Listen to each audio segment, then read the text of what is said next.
የአመለካከት ጽንፈኝነትን እናስወግድ።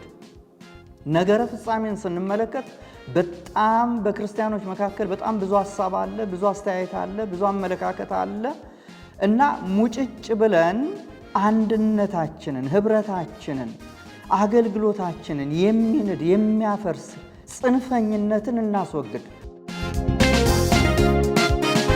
ሰላም የሚሰፍንበት፣ ፍትህ የሚረጋገጥበት፣ አንድነትና ህብረት የሚያብብበት የወደፊት የክርስቶስ መንግስት ይመሰረታል።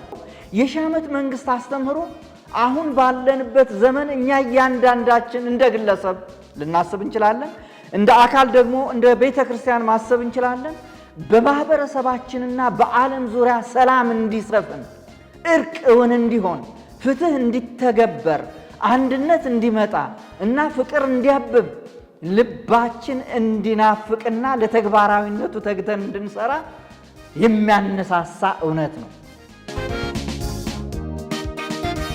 እግዚአብሔር ኢየሱስ ክርስቶስን ባስነሳበት መንፈስ እና ኃይል አማኞችን ከሞት ማስነሳቱንና ከእግዚአብሔር ጋር ወደ ዘላለማዊ ሕይወት መግባታቸውን የሚያመለክት ነው ትንሣኤ።